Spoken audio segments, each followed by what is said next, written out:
ಬೆಲೆಯ ಹೊಸ defender car ಖರೀದಿಸಿರುವಂತಹ Rachita Ram ಶಿವಣ್ಣನಿಂದಲೇ ಮೊದಲ ಡ್ರೈವ್ ಮಾಡಿಸಿದ್ದಾರೆ. ಐಷಾರಾಮಿ ಕಾರುಗಳ ಪ್ರೇಮಿಯಾಗಿರುವ ರಚಿತಾ ಇದೀಗ ಕೋಟಿ ಬೆಲೆಯ ಲ್ಯಾಂಡ್ ರೋವರ್ ಡಿಫೆಂಡರ್ ಕಾರನ್ನು ತಮ್ಮದಾಗಿಸಿಕೊಂಡಿದ್ದಾರೆ. ಅಲ್ಲದೆ ಅದನ್ನ ತಮ್ಮ ನೆಚ್ಚಿನ ಶಿವಣ್ಣನೇ ಮೊದಲು ರೈಡ್ ಮಾಡಬೇಕು ಎಂಬ ಆಸೆ ಈಡೇರಿಸಿಕೊಂಡಿದ್ದಾರೆ. ಸ್ಯಾಂಡಲ್ವುಡ್ನ ಜನಪ್ರಿಯ ನಟಿ ಡಿಂಪಲ್ ಕ್ವೀನ್ ರಚಿತಾ ರಾಮ್ ಬಹುದಿನಗಳ ಕನಸು ಕೊನೆಗೂ ಈಡೇರಿಸಿಕೊಂಡಿದ್ದಾರೆ. ಇತ್ತೀಚೆಗೆ ಲಕಲಕ ಲ್ಯಾಂಬೋರ್ಗಿನಿ ಹಾಡಲ್ಲಿ ಮಿಂಚಿದ ರಚಿತಾ ಹೊಸ ಕಾರೊಂದನ್ನು ತಮ್ಮ ಮನೆಗೆ ಬರಮಾಡಿಕೊಂಡಿದ್ದಾರೆ. ಆದರೆ ಲ್ಯಾಂಬೋರ್ಗಿನಿ ಅಲ್ಲ, ಬದಲಿಗೆ ಲ್ಯಾಂಡ್ ರೋವರ್ ಡಿಫೆಂಡರ್. ಸದ್ಯ ಡ್ಯಾನ್ಸ್ ಕರ್ನಾಟಕ ಡ್ಯಾನ್ಸ್ ಶೋನಲ್ಲಿ ಬ್ಯುಸಿಯಾಗಿರುವ ರಚಿತಾ ಈ ಮಧ್ಯದಲ್ಲಿ ಹೊಸ ಕಾರು ತೆಗೆದುಕೊಳ್ಳುವ ಮೂಲಕ ಎಲ್ಲರ ಗಮನ ಸೆಳೆದಿದ್ದಾರೆ.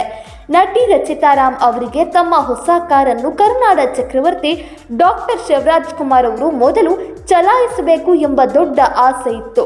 ತಮ್ಮ ನೆಚ್ಚಿನ ಶಿವಣ್ಣನ ಮೇಲಿರುವ ಗೌರವ ಮತ್ತು ಪ್ರೀತಿಯಿಂದಾಗಿ ರಚಿತಾ ರಾಮ್ ಈ ಹಂಬಲವನ್ನು ವ್ಯಕ್ತಪಡಿಸಿದ್ರು ಎನ್ನಲಾಗಿದೆ. ಅದರಂತೆ ಖಾಸಗಿ ವಾಹಿನಿಯ ಜನಪ್ರಿಯ reality show dance Karnataka dance ಸೆಟ್ಗೆ ರಚಿತಾ ರಾಮ್ ತಮ್ಮ ಹೊಸ ಡಿಫೆಂಡರ್ ಕಾರನ್ನು ತಂದಿದ್ದಾರೆ. ಈ ವೇಳೆ ಶಿವಣ್ಣ ಮತ್ತು ಅವರ ಪತ್ನಿ ಗೀತಾ ಶಿವರಾಜ್ ಕುಮಾರ್ ಅವರು ಕಾರನ್ನು ನೋಡಿ ಮೆಚ್ಚುಗೆ ವ್ಯಕ್ತಪಡಿಸಿದ್ದಾರೆ. ಇದಲ್ಲದೆ ಸ್ವತಃ ಕಾರನ್ನು ಚಲಾಯಿಸಿ ರಚಿತಾ ರಾಮ್ ಆಸೆಯನ್ನ ಈಡೇರಿಸಿದ್ದಾರೆ. ರಸ್ತೆಯಲ್ಲಿ ಹೋಗುವಾಗ ಡಿಫೆಂಡರ್ ಕಾರಿನ ಗತ್ತೆ ಬೇರೆ. ಹಾಗಾಗಿ ಸದ್ಯ ಈ ಕಾರು ಸಿನಿಮಾ ತಾರೆಯರ ನೆಚ್ಚಿನ ಆಯ್ಕೆಯಾಗಿದೆ. ತಮ್ಮ ನಿರಂತರ ಶ್ರಮ ಮತ್ತು ದುಡಿಮೆಯಿಂದ ಇಂತಹ ಬೆಲೆ ಬಾಳುವ ಕಾರನ್ನ ಖರೀದಿಸಿದ ರಚಿತಾ ಅವರಿಗೆ ಅಭಿಮಾನಿಗಳು ಸಾಮಾಜಿಕ ಜಾಲತಾಣದಲ್ಲಿ ಶುಭಾಶಯಗಳ ಮಳೆಯನ್ನೇ ಸುರಿಸುತ್ತಿದ್ದಾರೆ. ಡಿಕೆಡಿ ಸೆಟ್ನಲ್ಲಿ ಮನೆ ಮಾಡಿದ್ದ ಈ ಸಂಭ್ರಮದ ವಿಡಿಯೋಗಳು ಈಗ ಇಂಟರ್ನೆಟ್ನಲ್ಲಿ ಸಖತ್ ವೈರಲ್ ಆಗ್ತಿದೆ. ಲ್ಯಾಂಡ್ ಲಾರ್ಡ್ ಮತ್ತು ಕಲ್ಟ್ ಸಿನಿಮಾ ಸಕ್ಸಸ್ ಆದ ಬೆನ್ನಲ್ಲೇ ಸಾಲು ಸಾಲು ಸಿನಿಮಾಗಳನ್ನು ಒಪ್ಪಿಕೊಂಡಿದ್ದಾರೆ.